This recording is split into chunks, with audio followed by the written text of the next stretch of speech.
ತನಿಖಾಧಿಕಾರಿಯ ಮುಂದೆ ದರ್ಶನ್ ಎಕ್ಸ್ಕ್ಲೂಸಿವ್ ಹೇಳಿಕೆ ಕೊಟ್ಟಿದ್ದಾರೆ. ರಾತ್ರಿ 1 ಗಂಟೆ ಬಳಿಕ ಪಾರ್ಟಿ ಮಾಡಿಲ್ಲ ಅಂತ ದರ್ಶನ್ ಹೇಳಿದ್ದಾರೆ.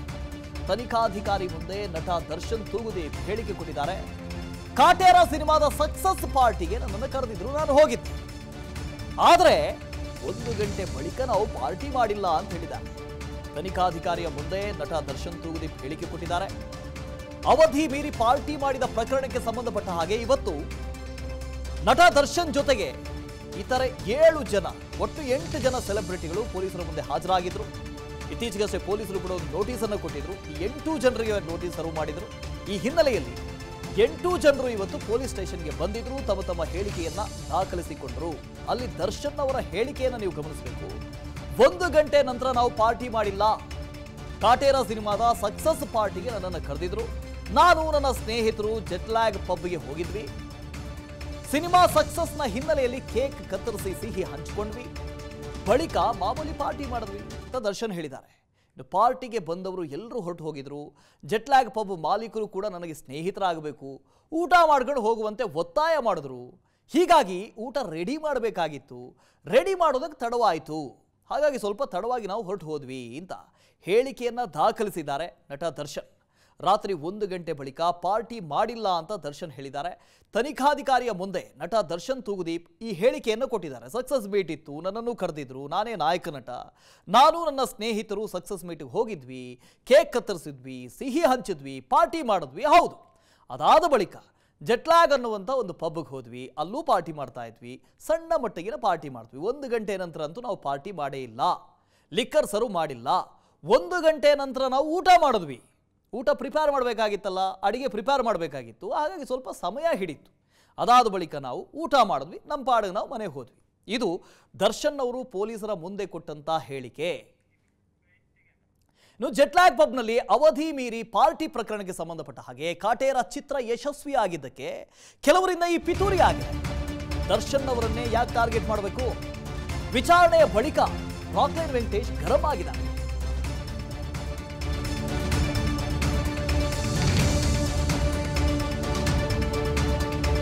ಈ ನೋಟಿಸ್ನ ಹಿಂದೆ ಯಾರಿದ್ದಾರೆ ಅನ್ನೋದು ನನಗೆ ಗೊತ್ತಿದೆ.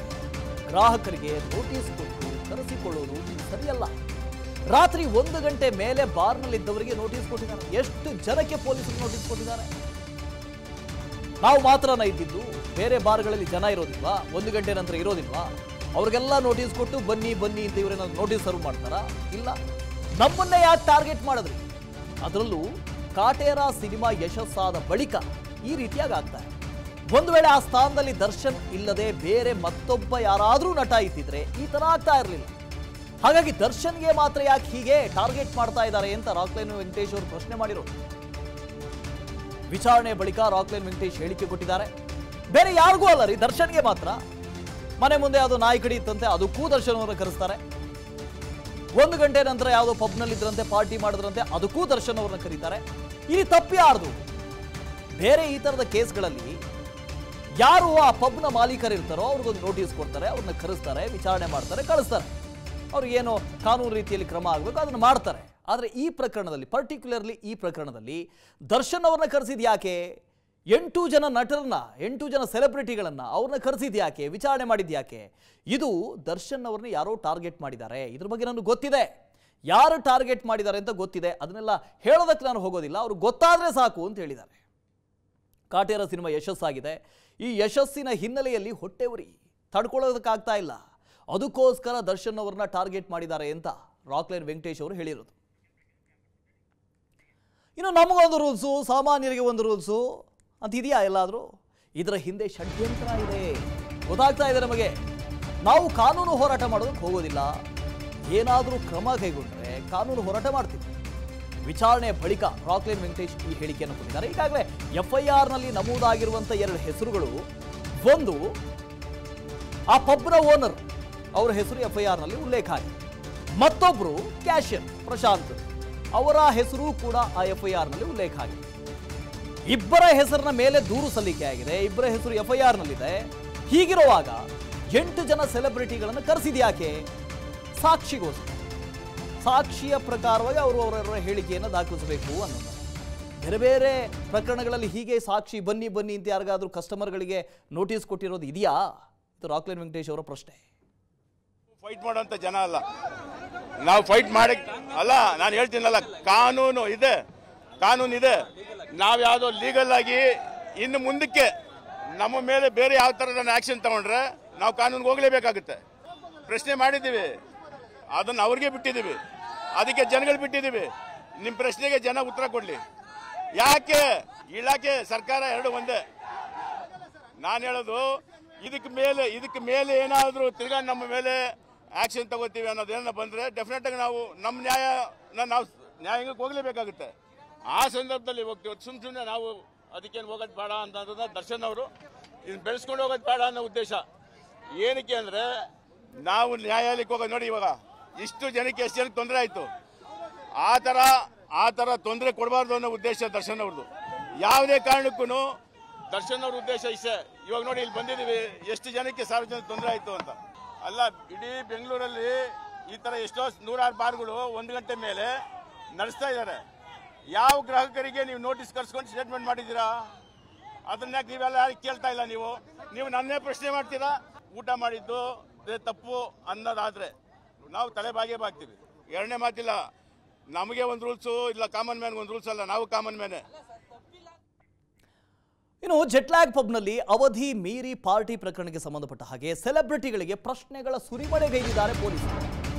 ಏನೆಲ್ಲ ಪ್ರಶ್ನೆ ಕೇಳಿದ್ದಾರೆ, ಅವರ ಕರೆಸಿರೋದೇ ವಿಚಾರಣೆಗೆ. ಹಾಗಾಗಿ ಪ್ರಶ್ನೆಗಳನ್ನ ಕೇಳಬೇಕು. ನೋಟಿಸ್ ಕೊಟ್ಟಿದ್ರು.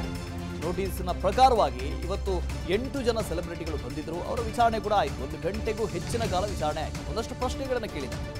ಎಷ್ಟು ಹೊತ್ತಿಗೆ, ಯಾರೊಂದಿಗೆ ಜೆಟ್ಲ್ಯಾಗ್ ಪಬ್ಗೆ ಬಂದಿದ್ರಿ? ನೀವು ಜವಾಬ್ದಾರಿಯುತ ನಟರಾಗಿ ಸಮಯದ ಅರಿವು ನಿಮಗಿರಬೇಕಲ್ವಾ? 1 ಗಂಟೆವರೆಗೆ ಮಾತ್ರ ಪಬ್ಗಳು ಓಪನ್ ಇರ್ತವೆ, ರೆಸ್ಟೋರೆಂಟ್ಗಳು, ಬಾರ್ಗಳು ಓಪನ್ ಇರ್ತವೆ. ಅಬಕಾರಿ ಕಾಯ್ದೆ, ಕರ್ನಾಟಕ ಪೊಲೀಸ್ ಕಾಯ್ದೆ ಇದನ್ನೇ ಹೇಳುತ್ತೆ. ನೀವು ಜವಾಬ್ದಾರಿಯುತ ಸ್ಥಾನದಲ್ಲಿದೆ. ನಾಯಕ ನಟರು ಅಥವಾ ನಟರುಗಳು, ಸೆಲೆಬ್ರಿಟಿಗಳು, ಇದು ಸಮಯದ ಅರಿವಿಲ್ವಾ? ಪಬ್ಗೆ ಬರೋದಕ್ಕೆ ಯಾರಾದರೂ ಆಹ್ವಾನ ಕೊಟ್ರಾ? ನೀವೆಲ್ಲ ಪಬ್ನಿಂದ ಎಷ್ಟೊತ್ತಿಗೆ ಹೊರಗಡೆ ಬಂದ್ರಿ? ಅವಧಿ ಮೀರಿ ಪಾರ್ಟಿ ಮಾಡಿದ್ದ ಆರೋಪಕ್ಕೆ ನೀವೇನು ಹೇಳ್ತೀರಿ? ಪಬ್ ಸಿಬ್ಬಂದಿ ಹೊರತುಪಡಿಸಿ ನೀವು 8 ಜನ ಮಾತ್ರ ಪಬ್ನಲ್ಲಿ ಯಾಕೆ ಉಳ್ಕೊಂಡ್ರಿ? ಕಾರಣ ಏನು ಮಾಡಿದ್ರಿ? ಜೆಟ್ಲ್ಯಾಗ್ ಪಬ್ಗೆ ಯಾವ ಉದ್ದೇಶಕ್ಕಾಗಿ ಆಹ್ವಾನ ಕೊಟ್ಟರು? ಪಾರ್ಟಿಗೆ ಆಹ್ವಾನ ನೀಡಿದ್ದಾಗಲ್ಲಿ ಎಷ್ಟೊತ್ತಿಗೆ ನೀವು ಪಾರ್ಟಿ ಶುರು ಮಾಡಿದ್ರಿ? ಆಹ್ವಾನ ಇರಲಿ, ನೀವು ಪಾರ್ಟಿ ಶುರು ಮಾಡಿದ್ದೆ ಎಷ್ಟೊತ್ತಿಗೆ? ಪಬ್ನಲ್ಲಿ ಆಯೋಜನೆಗೊಂಡಿದ್ದ ಪಾರ್ಟಿಯಲ್ಲಿ ಯಾರ್ಯಾರಿದ್ರು? 1 ಗಂಟೆಗೆ ಬಾರ್, ರೆಸ್ಟೋರೆಂಟ್ ಕ್ಲೋಸ್ ಆಗ್ತವೆ. ನಿಮಗೆ ಗೊತ್ತಿರಲಿಲ್ವಾ? ಕಾನೂನಿನ ಬಗ್ಗೆ ನಿಮಗೆ ಗೊತ್ತಿಲ್ವಾ? ನೀವು ಜವಾಬ್ದಾರಿಯುತ ಸ್ಥಾನದಲ್ಲಿರುವಂಥವರು, ಒಂದಷ್ಟು ಜನರಿಗೆ ಮಾದರಿ ಆಗುವಂಥವರು. ಆದರೂ ನಿಮಗೆ ಈ ಸಮಯದ ಬಗ್ಗೆ, ಕಾನೂನಿನ ಬಗ್ಗೆ ಅರಿವಿರಲಿಲ್ವಾ? ಒಂದು ಕಡೆ ರಾಕ್ಲೈನ್ ವೆಂಕಟೇಶ್ ಅವರು ಆಗಲೇ ಹೇಳಿದ್ರು, ನಾವು ಸೆಲೆಬ್ರಿಟಿ ಶೋವನ್ನು ಒರೈನ್ ಮಾಲಲ್ಲಿ ಮಾಡಿದ್ವಿ, ಅರೇಂಜ್ ಮಾಡಿದ್ವಿ. ಅದಾದ ಬಳಿಕ ಅಲ್ಲಿ ಹಸುವಾಯಿತು, ಒಂದಷ್ಟು ಜನರಿಗೆ ಊಟ ಮಾಡಬೇಕಾಗಿತ್ತು, ಅಲ್ಲಿ ವ್ಯವಸ್ಥೆ ಇರಲಿಲ್ಲ. ಹಾಗಾಗಿ ನನ್ನ ಸ್ನೇಹಿತನ ಹೋಟೆಲ್ನಲ್ಲಿ ಅಥವಾ ರೆಸ್ಟೋರೆಂಟೋ ಪಬ್ಬೋ ಏನು ಕರಿತೀರಿ ಅದು, ಅಲ್ಲಿ ನಾನು ಸ್ನೇಹಿತನಿಗೆ ಫೋನ್ ಮಾಡಿ ಹೇಳಿದ್ದೆ, ಇಂತಿದ್ದು ಊಟದ ಏನಾದರೂ ವ್ಯವಸ್ಥೆ ಮಾಡ್ಬೋದಪ್ಪ ಅಂತ. ಅವ್ರು ನಮಗೆ ಕರೆದ್ರು, ಬನ್ನಿ ನಾನು ಮಾಡ್ತೀನಿ ವ್ಯವಸ್ಥೆ ಅಂತ ಕರೆದ್ರು. ಹಾಗಾಗಿ ಅಡುಗೆ ಮಾಡೋದಕ್ಕೆ ಸ್ವಲ್ಪ ಲೇಟ್ ಆಯಿತು ಅಂತ ಅವ್ರು ಹೇಳ್ತಾರೆ. ಇನ್ನು ಎಸ್ ಕೆ ಮಂಜುನಾಥ್ ಇದ್ರ ಬಗ್ಗೆ ಡೀಟೇಲ್ಸ್ ಅನ್ನು ಕೊಡ್ತಾ ಹೋಗ್ತಾರೆ, ಲೈವ್ನಲ್ಲಿ ಜಾಯ್ನ್ ಆಗ್ತಾರೆ. ಎಸ್ ಕೆ ಮಂಜುನಾಥ್, ಇವತ್ತು ಏನೆಲ್ಲ ಆಯಿತು ಅದೆಲ್ಲವನ್ನು ನೋಡಿದ್ವಿ. ಜೊತೆಗೆ ರಾಕ್ಲೈನ್ ವೆಂಕಟೇಶ್ ಅವರು ಹೇಳಿದ್ದನ್ನು ಕೂಡ ಕೇಳಿದ್ವಿ.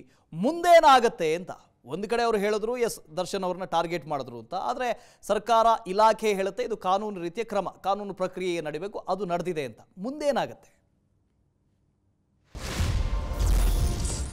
ಹೊಸದೇವೇನು ಜನವರಿ 3ನೇ ತಾರೀಕು ಸುಬ್ರಹ್ಮಣ್ಯ ನಗರ ಪೊಲೀಸ್ ಠಾಣೆಯ ವ್ಯಾಪ್ತಿಯಲ್ಲಿರ್ತಕ್ಕಂಥ ಜೆಟ್ಲ್ಯಾಗ್ ರೆಸ್ಟೋ ಬಾರ್ ಪಬ್ನಲ್ಲಿ ಈ ಒಂದು ಲೇಟ್ ನೈಟ್ ಪಾರ್ಟಿ, ಅರ್ಲಿ ಮಾರ್ನಿಂಗ್ವರೆಗೂ ನಡೆದಂಥ ಲೇಟ್ ನೈಟ್ ಪಾರ್ಟಿ. ಆ ಪಾರ್ಟಿಯಲ್ಲಿ ಆ ಜೆಟ್ಲ್ಯಾಗ್ ಪಬ್ನ ಓನರು ಸೌಂದರ್ಯ ಜಗದೀಶು ಸೇರಿದಂತೆ ಇವತ್ತು ಏನು ಸುಬ್ರಹ್ಮಣ್ಯ ನಗರ ಪೊಲೀಸ್ ಠಾಣೆಗೆ ವಿಚಾರಣೆಗೆ ಹಾಜರಾದಂಥ 8 ಸೆಲೆಬ್ರಿಟಿಗಳು ಭಾಗಿಯಾಗಿದ್ದವರು ಮುಂಜಾನೆವರೆಗೂ ಸಹ ಪಾರ್ಟಿ ಮಾಡಿದ್ರು. ಆದರೆ ಅದರ ಗಮನಕ್ಕೆ ಪೊಲೀಸರ ಗಮನಕ್ಕೆ ಬಂದಿರುತ್ತೆ, ಹೋಗಿ ನೋಟಿಸ್ ಕೊಡ್ತಾರೆ. ಆದರೂ ಸಹ ಅವರು ಕೇರ್ ಮಾಡೋದಿಲ್ಲ.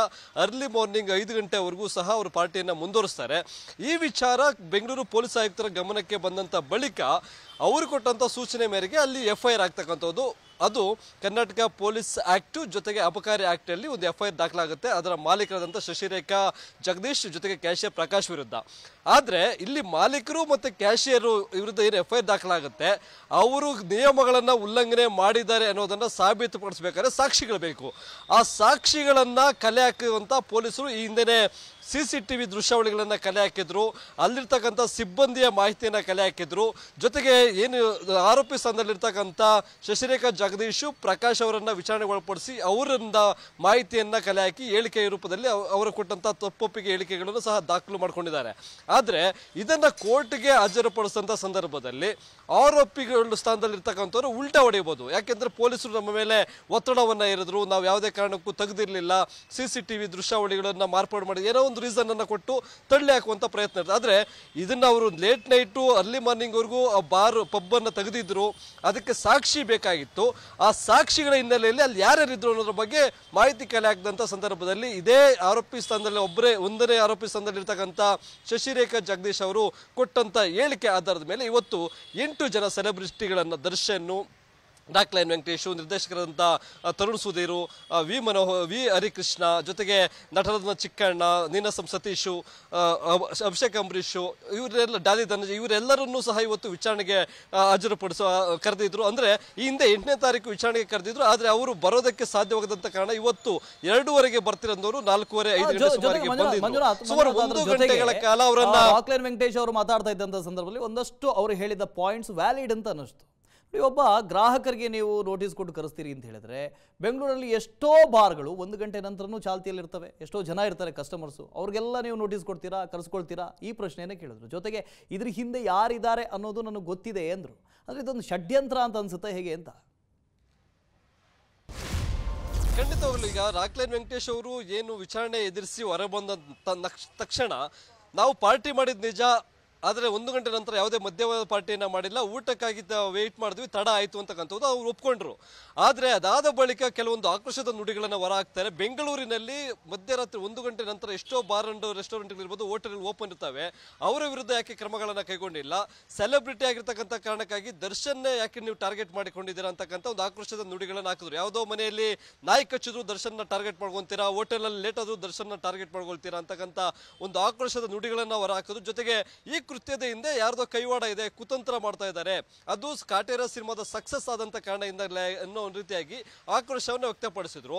ಮತ್ತೊಂದು ಕಡೆ ಅವರು ನೋಟಿಸ್ ಕೊಟ್ಟಿರ್ತಕ್ಕಂಥದ್ದು, ಇಲ್ಲಿ ಬೆಂಗಳೂರು ನಗರ ಪೊಲೀಸ್ ಆಯುಕ್ತರೇ ಆದಂತ ಬಿ ದಯಾನಂದ್ ಅವರು ಒಂದು ಆದೇಶವನ್ನ ಮಾಡಿರ್ತಕ್ಕಂಥದ್ದು, ಕೇವಲ ಮದ್ಯ ಪಾರ್ಟಿ ಅಲ್ಲ, ಯಾವುದೇ ಡ್ರಗ್ ಪಾರ್ಟಿ ಅಥವಾ ಡ್ರಗ್ ಕನ್ಸ್ಯೂಮರ್ ಮಾಡಿದ್ರು ಸಹ ಅದರ ಪೆಡ್ಲರ್ ಅನ್ನ ಮಾತ್ರ ಅರೆಸ್ಟ್ ಮಾಡಬೇಕು, ಆ ಕನ್ಸ್ಯೂಮರ್ ಅನ್ನ ಯಾವುದೇ ಕಾರಣಕ್ಕೂ ಟಚ್ ಮಾಡೋದಕ್ಕೆ ಹೋಗಬೇಡಿ ಅಂತಕ್ಕಂಥ ಒಂದು ಆದೇಶವನ್ನು ಹೊರಡಿಸಿದ್ದಾರೆ. ಹೀಗಾಗಿ ಬೆಂಗಳೂರು ನಗರದಾದ್ಯಂತ ಪೊಲೀಸರು ಇರ್ಬೋದು ಅಥವಾ CCB ಪೊಲೀಸರು ಇರ್ಬೋದು, ಕಾರ್ಯಾಚರಣೆ ನಡೆಸ್ತಕ್ಕಂಥ ಸಂದರ್ಭದಲ್ಲಿ ಪೆಡ್ಲರ್ಗಳನ್ನ ಮಾತ್ರ ಬಂಧಿಸ್ತಾರೆ, ಅವರಿಂದ ಡ್ರಗ್ ಅಥವಾ ಮಾದಕ ವಸ್ತುಗಳನ್ನು ವಶಪಡಿಸ್ಕೊಂತಾರೆ.